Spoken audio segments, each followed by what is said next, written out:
Kumusta po? Samahan niyo akong magluto ng steam chicken. Yan. Buong manok po yan na ating i-steam ngayong araw. Ayan, lilinisan po at ating tatanggalan ng mga konting taba-taba. Kasi may taba-taba po yan eh. Yan. At meron rin pong natira yan sa loob na mga konting mga dugo-dugo. Kaya kailangan nating linisan pati loob.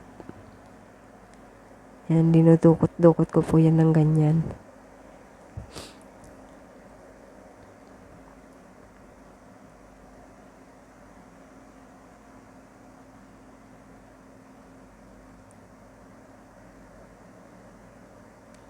Yan pong manok ay mga 1 kilo.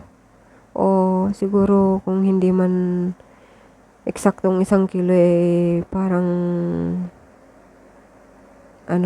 kulang-kulang 1 kilo.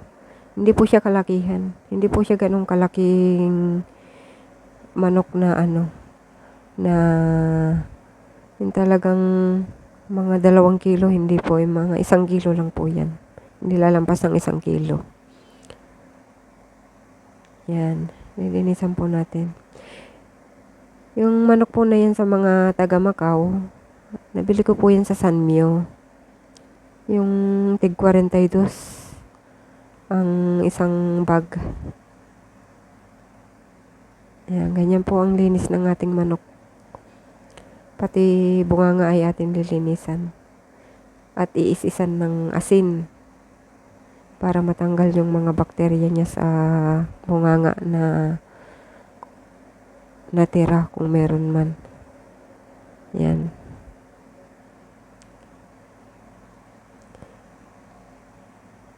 I-try nyo po yan, ganyan luto, steam na manok. Maiba naman sa laging fried chicken na laging piniprito sa mantika.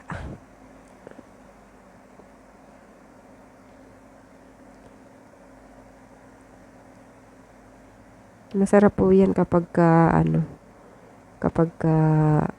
naluto na, gawa ng may ginger at saka asin tayo na pang marinate. Yan. Ready na siya. Patutuyuan lang po natin ng mga 30 minutes. Handa natin ngayon ang ating luya. Dikdikin. Yung medyo nagkakatas-katas na para madali nating pigain. Mag-ingat lang po sa paggayat ng ating luya.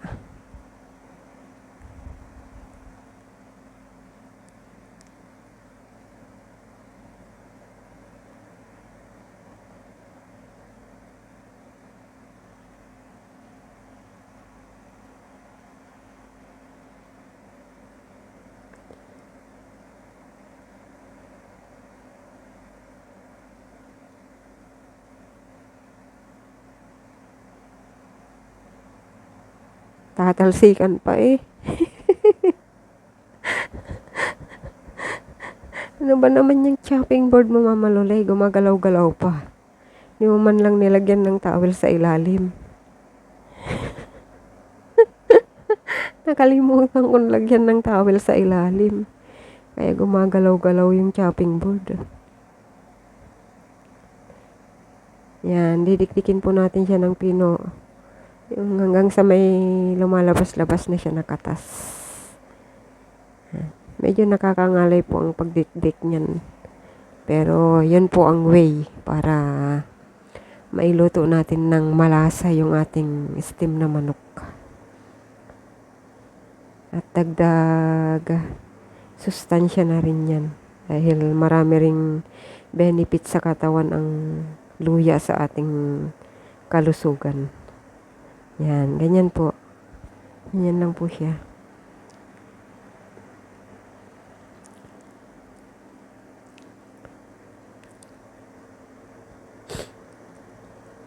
Itong ating luya siguro mga nasa kulang-kulang 3/4 cup kapag nilagay siya sa baso na panukat. At yung asin po natin ay 1.5 kutsara. Yan, 1 tablespoon po yan. Kalahating kutsara rin sa ating minced ginger para may lasa po siya.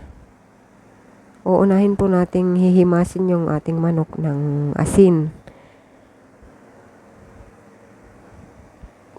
Pero nakita niyo po, pinatuyo ko po muna siya ng gamit ang kitchen towel para mas tuyong-tuyo po siya. Para walang tubig-tubig. Ayun, tumatalon pa yung manok. Oy, buhay pa.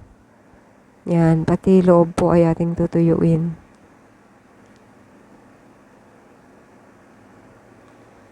Masyado pong maarte ang pagluto, ano. Pero masarap po yan, garantisado. Naniwala po kayo sa akin, malasang malasa po yan sa mga may amo dyan na incheck. At kung kayo po ang nagluluto sa mga amo nyo, itry nyo po yan. At magugustuhan po nila. Dahil gustong gusto yan ng aking alaga. Sa lahat ng klase ng luto ng manok ay kinakain ng alaga ko. Hindi lang siya mahilig talaga sa baboy.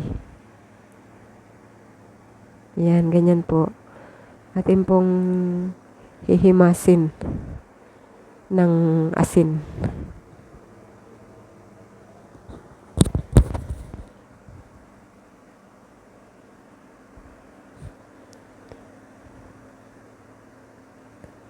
Talagang himas na himas po at nang malasang malasa yung ating manok na lulutuin.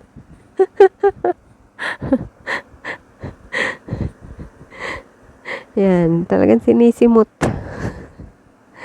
Simot-simot, Mama Lulay. Para sumarap.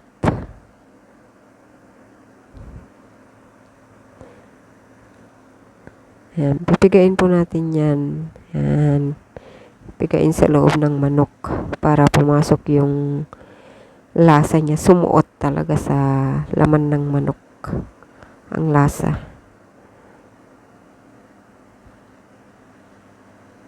Ganyan po.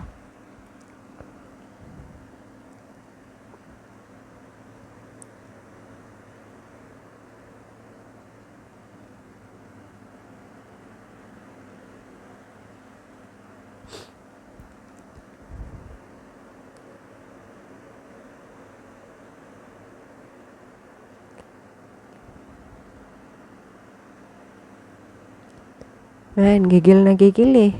Parang may pinaghuhugutan ka, Mama Lulay.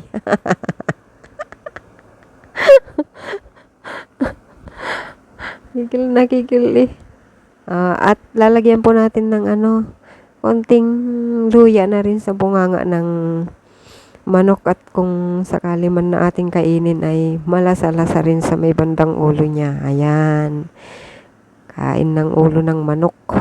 Parang Pilipinas. Kinakain ng ulo ng manok. Iniihaw. Yan, ganyan lang po. Tapos na.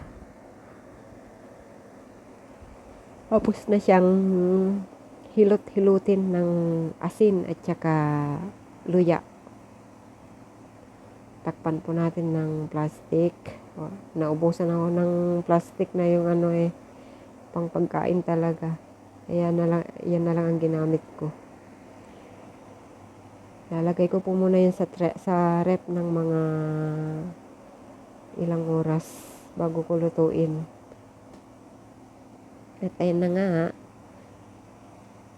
ihanda na natin ang ating dahon ng sibuyas. Ayan. Para masarap-sarap yung ating lulutuing manok. Didikit ang amoy ng luya, amoy ng dahon ng sibuyas.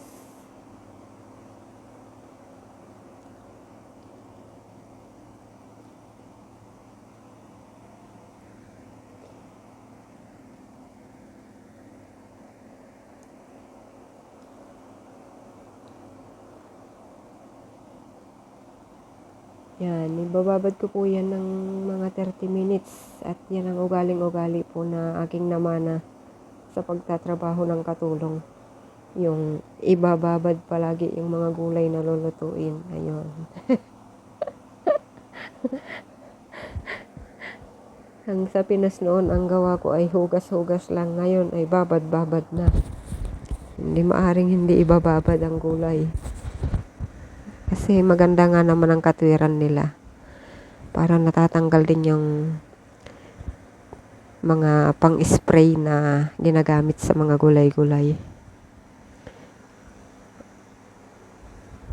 Ayan. Atin na pong lulutuin ang ating manok. Ilalagay na natin ang spring onion sa loob niya. Ganyan lang po. Yan. Pero yan po ay hindi ko dyan lulutuin sa maliit na plato lang. Yan, sa plato po na yan.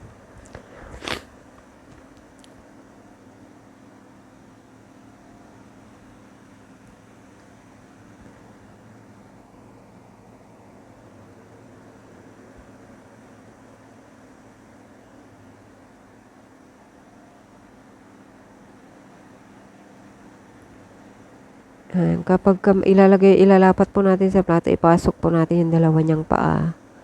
Tapos, iipit natin ang kanyang leeg sa isang pakpak para tumayo siya, hindi nakahiga.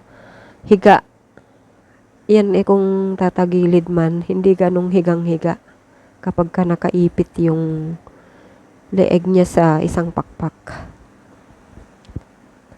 Para maganda siyang tingnan kapag ka naluto na. Yan, ganyan po.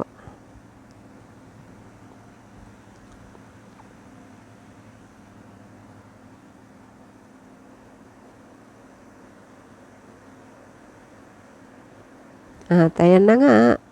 Ready na yung ating pagsasalangan ng ating steam na manok. Steam chicken.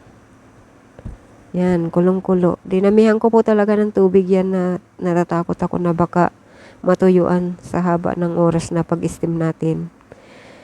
Yan ay mga 25 minutos nating i-steam bago maluto. Yung iba po niluluto yan ng mga 15 minutes lang. Ang sa akin naman, kaya ko niluluto yan ng 25 minutes kasi yung alaga ko, ayaw niya kumain ng manok na may dugo-dugo. Lalo na yung gustong-gusto niyang kainin yun sa may bandang parte ng hita. Sa kanya talaga yung dalawang buong hita niyan. Nauubos niya yun.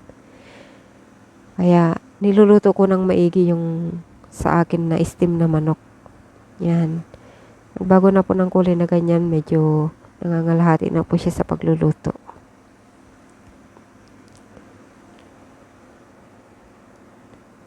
Ang gamit ko po ay yung electric gawa ng maksaya sa gasol kapag ka-steam.